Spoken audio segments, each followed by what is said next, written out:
Today, our group will analyze the current media system in Hong Kong. The media in Hong Kong is highly diverse, as in the year 2016, there are 52 daily newspapers offered in various languages. The people of Hong Kong has a large appetite for the news, which can be reflected by Hong Kong's high ranking in the newspaper circulation per capita index. So what are the strengths of the media system in Hong Kong? Well, as I just mentioned, newspaper circulation in Hong Kong is extremely high, as the people of Hong Kong like to be well informed of the everyday happenings in Hong Kong and around the world. Secondly, freedom of expression is protected under Hong Kong's Bill of Rights, giving the Hong Kong press some freedom in their reporting. Thirdly, Hong Kong has a wide availability of newspapers in various languages, including Chinese, English, Japanese, Korean, etc. Lastly, social media platforms such as WhatsApp, Facebook, and Google are very popular in Hong Kong, allowing many people to access the news online. However, there are also weaknesses to the media system in Hong Kong. For example, in 2014, more than half of Hong Kong's local media owners sat on China's government bodies, such as the National People's Congress. This had led to frequent cases of self-censorship as well as financial and physical threats against journalists, as the owners of the newspapers often controls what is put on their newspapers, often firing those who disagree with them. The influence China has over Hong Kong's media system are causing many Hong Kong people to worry, as recent events such as the disappearances of Hong Kong booksellers and Alibaba's acquisition of the South China Morning Post has angered many people. Lastly, the media in Hong Kong is highly polarized politically, as several newspapers often have political leanings, with some either being pro-Beijing or pro-democracy, which can often lead to readers getting biased or false information. In order to improve the current media system in Hong Kong, we propose several suggestions to the legislation. First, we will draft up a media transparency law which applies to all broadcast, online, and print media. The real owners will be directly identified with their names, not companies or subsidiaries. We'll disclose essential owners' information publicly, such as their shareholdings in a media company, beneficiaries, and also indirect interests in other companies.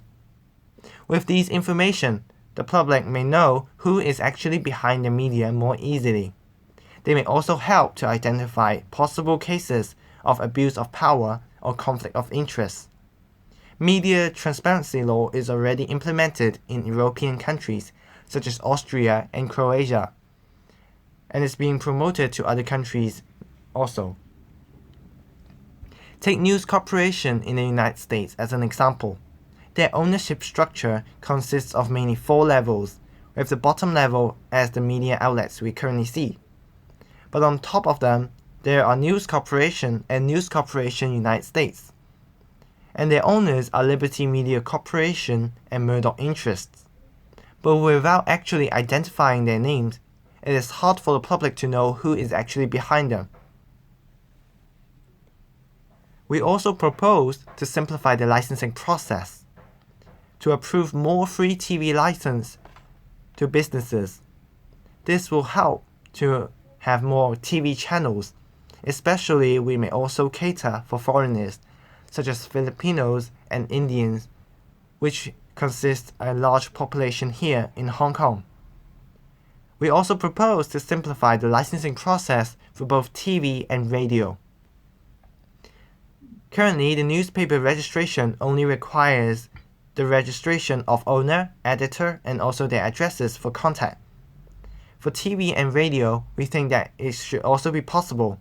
The authorities should only revoke their license when they perform unlawful actions, rather than screening them out at the application process. Through simplifying the licensing process, not only businesses can enter the media market more easily, the public may also benefit from having more media options to choose from. On the other hand, competition may also enhance the quality of media. They will then be more impartial to report news so as to attract more audience. Ultimately, the quality of media should improve. We believe that media in Hong Kong should be more internationalized. As is shown in the picture, BBC balanced local and international news on the front page, while Hong Kong's largest English news SCMP has only one international news on its front page. We believe that balancing news from different regions can attract more subscribers with various cultural backgrounds, which is commercially beneficial to the news organization. More importantly, it also gives Hong Kong people the most up-to-date information of the outside world, which help us form our opinions. We need to learn lessons from other countries and make our own decisions, which will ultimately shape our society. NGO plays an important role in Hong Kong media system. They do make statements about events related to news media and journalists, but most of them don't perform actively. We suggest that instead of performing on their own, these NGOs should work together. For example, when a journalist violates the professional ethics, they should release denouncement. When government actions threaten the freedom of news, they could protest together and tell the public about the freedom we deserve. The power of NGOs has a large potential.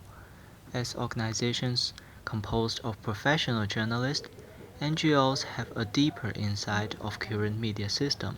Therefore, they are able to create a stronger social influence. They are the ones who have the best opportunity to improve the situation. Apart from NGO, civic engagement is also a crucial component of supervision. The public ourselves are the consumer of news. We make decisions that may affect the whole society based on the news we consume. Therefore, civic engagement in media issue is not only our right, but also our responsibility. This is a picture of a protest concerning our freedom of news. Other than demonstrating on the street, we could also attain our goal during election. Vote for the candidates that respect the freedom of news and promise to develop news industry for Hong Kong people. Ask the candidate for a satisfactory strategy that will support public broadcasting service.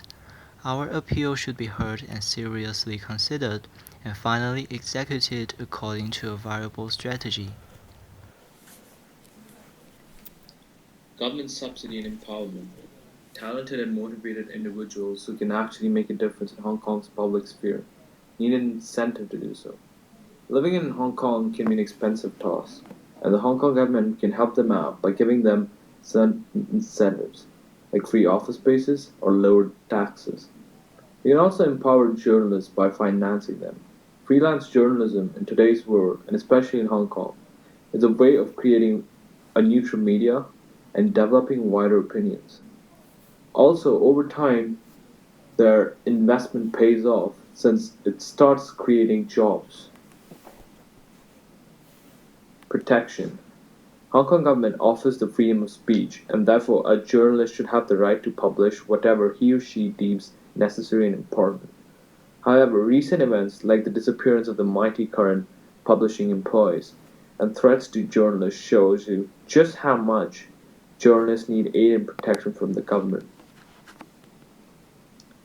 Threats to the journalists impede in maintaining a clear and just press system within the country.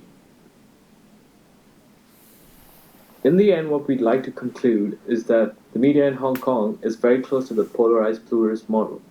However, its basic foundation lies in the North Atlantic liberal model, considering the freedom of speech provided to the press and to the people. We feel better legislation and efforts from individuals and press organizations themselves can create a more transparent and powerful media system in Hong Kong.